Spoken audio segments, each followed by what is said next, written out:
Channel में स्वागत है आपका। आज हम इस वीडियो में फार्मा मार्केटिंग मैनेजमेंट के कुछ इंपॉर्टेंट एमसीक्यूज पढ़ेंगे। ये एमसीक्यूज आपके सिलेबस के अकॉर्डिंग होंगे, तो इन एमसीक्यूज से आपको ये पता चल जाएगा कि एग्जामिनेशन में किस तरीके के एमसीक्यूज आपसे पूछे जाएंगे। तो देख लेते हैं। फर्स्ट है, marketing environment analysis is vital because it keeps an accurate balance between the organisation and the marketing environment by using tools like marketing mix। Means जो मार्केटिंग environment analysis है वो एक बहुत बड़ा रोल प्ले करती है, जिसके कारण एक बैलेंस बन जाता है किसी ऑर्गेनाइजेशन के बीच में और एक मार्केटिंग environment के बीच में। और वह भी कब बनता है? जब हम उसमें मार्केटिंग मिक्स के टूल यूज़ करते हैं। तो आपको बताना है कि क्या ये सही है या गलत है। तो आपके पास दो ऑप्शन है, ए ट्रू, बी फॉल्स। तो इसका राइट आंसर आएगा ए ट्रू। मीन्स जो मार्केटिंग इन्वायरमेंट एनालिसिस है उसमें एक बैलेंस बन जाता है किसी ऑर्गेनाइजेशन के बीच में और मार्केटिंग इन्वायरमेंट के बीच में, जब हम कोई भी मार्केटिंग मिक्स प्रोसेस यूज़ करते हैं। नेक्स्ट है, the process of collecting, sorting and analyzing the data related to marketing environment is known as। Means ऐसा प्रोसेस जिसमें हम कलेक्शन करते हैं और शॉर्टिंग करते हैं। कलेक्शन का मतलब है कि कोई डेटा है उसको हम इकट्ठा करेंगे, मीन्स कलेक्ट करेंगे, और शॉर्टिंग करेंगे। शॉर्टिंग का मतलब है कि हमने जो भी डेटा सेलेक्ट करा है उसमें से जो इम्पोर्टेंट डेटा होगा उसको हम अलग कर लेंगे। तो आपको ये बताना है कि जो एनालिसिस हमारी मार्केटिंग एनवायरनमेंट में की जाती है उसे हम क्या कहते हैं। तो आपके पास चार ऑप्शन है, A industry analysis, B competitive analysis, C marketing environment analysis, D all of above. तो इसका राइट आंसर आएगा C marketing environment analysis. Means ऐसा प्रोसेस जिसमें कलेक्शन, शॉर्टिंग करी जाती है और एनालिसिस करी जाती है मार्केटिंग एनवायरनमेंट में, उसे हम मार्केटिंग एनवायरनमेंट एनालिसिस कहते हैं। नेक्स्ट है, set of sellers is known as group of firm known as. Means ये क्वेश्चन आपके पास दो तरीके से आ सकता है। पहला आएगा, set of sellers is known as, means seller के सेट को हम क्या कहते हैं, या दूसरी तरीके से आएगा, group of firms known as, means firms के ग्रुप को हम क्या कहते हैं। तो ये दोनों एक ही क्वेश्चन है। तो आपके पास चार ऑप्शन है, A market, B industry, C both A and B, D none of these. तो इसका राइट आंसर आएगा B industry. Means set of seller या हम कहें ग्रुप ऑफ फर्म्स को हम इंडस्ट्री कहते हैं। नेक्स्ट है, set of buyers is known as. Means अब आपको बताना है कि बायर्स के सेट को हम क्या कहते हैं। आपके पास चार ऑप्शन है, A industry, B market, C both A and B, D none of these. तो इसका राइट आंसर आएगा बी मार्केट। मीन्स वो सेट जिसमें कि वायर्स आते हैं उसे हम मार्केट कहते हैं। नेक्स्ट है, industry is a grouping of dissimilar firms. Means आपको बताना है कि क्या जो इंडस्ट्री है वो हमारे डिसिमिलर फर्म्स का ग्रुप है। मीन्स उसमें एक जैसे फर्म्स नहीं आते हैं। तो आपके पास दो ऑप्शन है, ए ट्रू, बी फॉल्स। तो इसका राइट आंसर आएगा बी फॉल्स। मीन्स जो इंडस्ट्री है वो डिसिमिलर फर्म्स का ग्रुप नहीं है। वो किसका ग्रुप है? वो सिमिलर फर्म्स का ग्रुप है। नेक्स्ट देख लेते हैं, environment of industry can be classified according to dash as fragmented, emerging, matured, declined and global industries. Means जो इन्वायरमेंट है इंडस्ट्री का वो किसके द्वारा क्लासिफाई करा गया है वो आपको बताना है। और क्लासिफाई कैसे करा गया है? फ्रेगमेंट में, इमर्जिंग में, मैच्योर्ड में, डिक्लाइन में और ग्लोबल इंडस्ट्री में। मीन्स इंडस्ट्री को अलग अलग पार्ट में डिवाइड कर दिया है। तो आपको उसका नाम बताना है, किसने इंडस्ट्री को अलग अलग पार्ट में डिवाइड करा है। तो आपके पास चार ऑप्शन है, A Philip Kotler, B NH. Borden, C Michael Porter, D none of these. तो इसका राइट आंसर आएगा C Michael Porter. Means industry के इन्वायरमेंट को जिन्होंने पार्ट्स में डिवाइड करा है वो है माइकल पोर्टर। नेक्स्ट देख लेते हैं। According to Michael Porter, industry of a firm is affected by, means Michael Porter के द्वारा जो इंडस्ट्री है वो किन के द्वारा अफेक्ट होती है। मीन्स आपको वो फोर्सेस बतानी है, कितनी फोर्सेस है जिनके द्वारा एक इंडस्ट्री अफेक्ट होती है। तो आपके पास 4 ऑप्शन है। ए 3 फोर्सेस, बी 7 फोर्सेस, सी 9 फोर्सेस, डी 5 फोर्सेस। तो इसका राइट आंसर आएगा D 5 forces. Means Michael porter ने ये बताया था कि जो इंडस्ट्री है, कोई भी इंडस्ट्री हो, वो 5 फोर्सेस के द्वारा अफेक्ट होती है।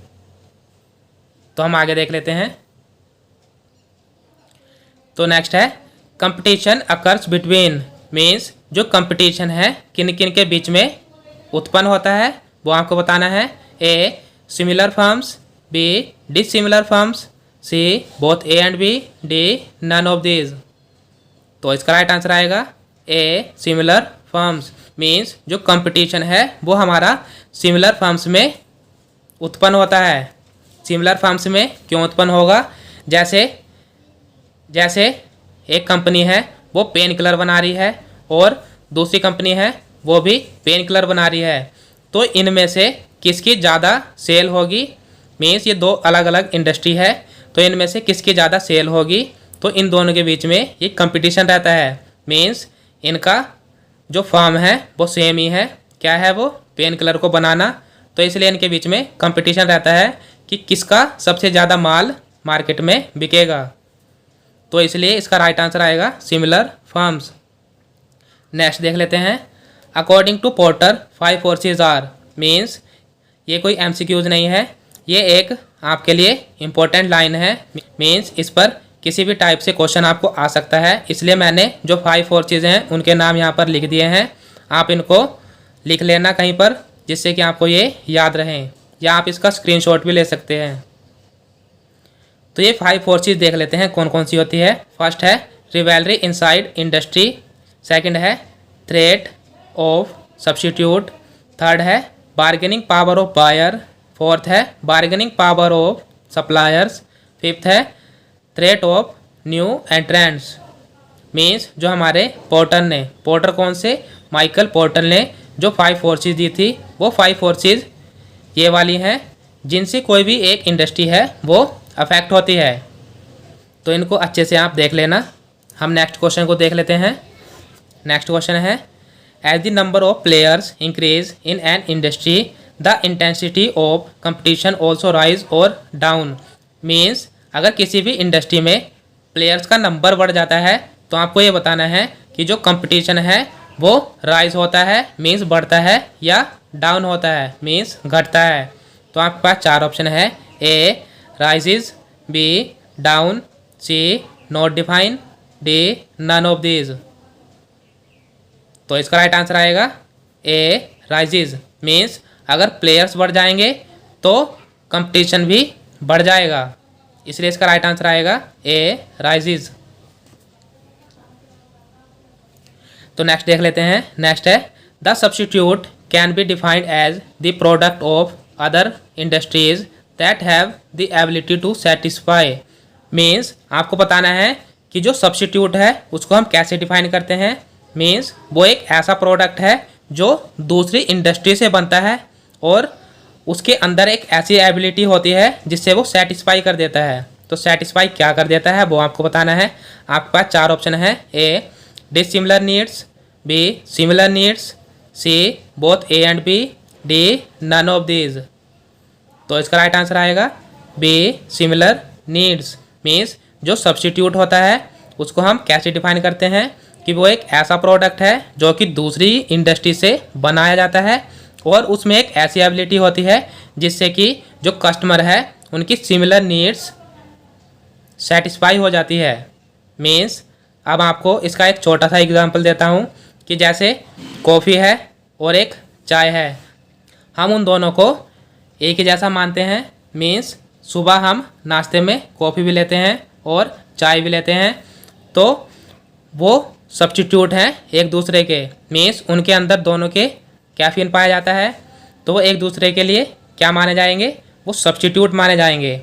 और उनका काम क्या है, उनका काम सिमिलर नीड को पूरा करना है। मीन्स काम तो उनका एक ही जैसा है कि दोनों पीने के काम आती है और सुबह नाश्ते में ली जाती है।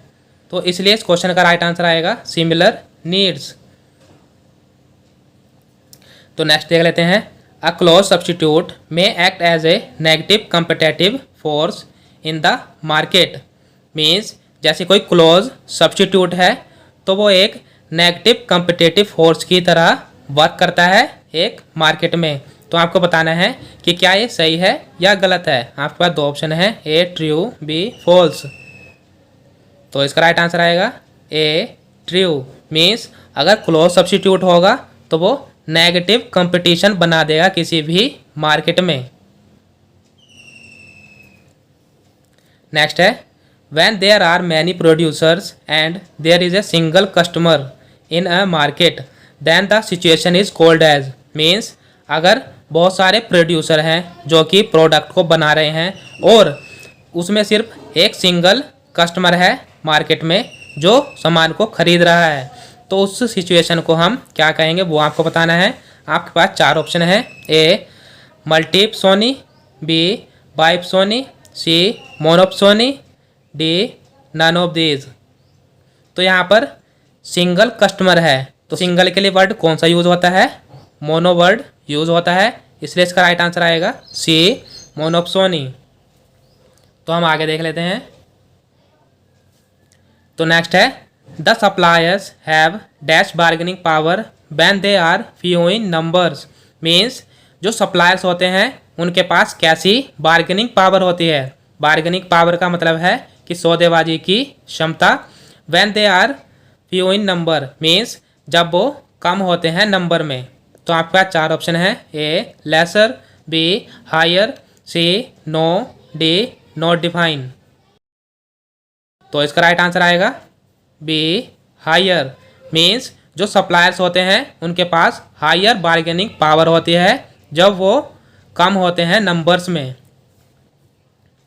नेक्स्ट है, various factors that hinder the entry of new firm in the industry are called.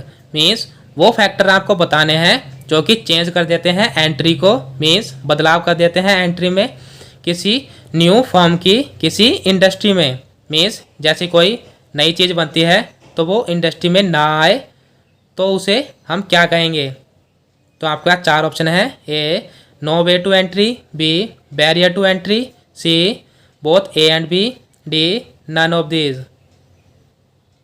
तो इसका राइट आंसर आएगा B barrier to entry. Means वो फैक्टर्स जो कि किसी एंट्री को मीन्स किसी फर्म्स की एंट्री को इंडस्ट्री में आने से रोक देते हैं उन्हें हम कहते हैं बैरियर टू एंट्री। नेक्स्ट है, SWOT मीन्स स्वॉट स्टैंड्स फॉर। मीन्स आपको स्वॉट की फुल फॉर्म बतानी है क्या होती है। आपके पास चार ऑप्शन है, A strength, weakness, open threats, B strength, weakness, opium threats, C strength, weakness, opportunity threats, D none of these. तो जो स्वॉट की सही फुल फॉर्म है वो है C strength, weakness, opportunity threats. Next है, many companies are implemented a process for identify competitors, tracking their activities and assessing their strength and weakness by adopting formalized method known as।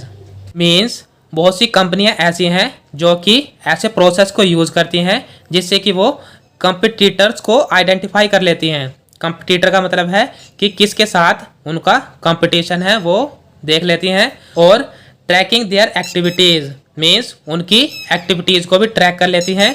And assessing their strength और उनकी strength का भी पता लगा लेती है और उनकी वीकनेस का भी पता लगा लेती हैं। तो उन मेथड को हम क्या कहते हैं वो आपको बताना है। तो आपके पास चार ऑप्शन है, A competitive intelligence, B competitive surveillance, C competitive supervalence, D none of these. तो जो इसका राइट आंसर आएगा वो है ए कॉम्पिटिटिव इंटेलिजेंस। मीन्स कोई भी कंपनी है वो एक ऐसा प्रोसेस यूज़ कर रही है जिससे कि वो कंपटीटर को एनालाइज कर लेती है, मीन्स आइडेंटिफाई कर लेती है, और उनकी एक्टिविटी को भी ट्रैक कर लेती है, मीन्स उनमें कितनी स्ट्रेंथ है और कितनी वीकनेस है, तो उसे हम कहते हैं कॉम्पिटिटिव इंटेलिजेंस। नेक्स्ट देख लेते हैं, इस company has only a short term objective, means अगर कोई भी कंपनी है क्या उसमें शॉर्ट टर्म ऑब्जेक्टिव ही होते हैं? तो आपके पास दो ऑप्शन है, ए करेक्ट, बी इनकोरेक्ट। तो इसका राइट आंसर आएगा बी इनकोरेक्ट, मीन्स अगर कोई कंपनी है तो उसके पास शॉर्ट टर्म ऑब्जेक्टिव ही नहीं बल्कि लॉन्ग टर्म ऑब्जेक्टिव भी होते हैं, इसलिए इसका राइट आंसर आएगा बी इनकोरेक्ट। नेक्स्ट देख लेते हैं, good marketing is no accident but a result of careful planning and, means अगर कोई अच्छी मार्केटिंग करता है तो वो एक्सीडेंटली नहीं होती है, मीन्स अचानक से नहीं होती है, बल्कि वो केयरफुली प्लानिंग का और आपको बताना है कि किसका वो रिजल्ट होता है। तो आपके पास चार ऑप्शन है, A promotion, B selling, C policies, D executions. तो इसका राइट आंसर आएगा डी एग्जीक्यूशन, मीन्स अगर कोई मार्केट है वो अच्छे से चल रही है तो वो एक्सीडेंटली नहीं होता है, वो केयरफुली प्लानिंग और एग्जीक्यूशन का रिजल्ट होता है जिससे कि वो मार्केट अच्छे से वर्क करती है। तो हम आगे देख लेते हैं। तो नेक्स्ट है, what is good way to continue the communication, means आपको एक ऐसा तरीका बताना है जिससे कि हम कम्युनिकेशन को कंटिन्यू कर सकते हैं।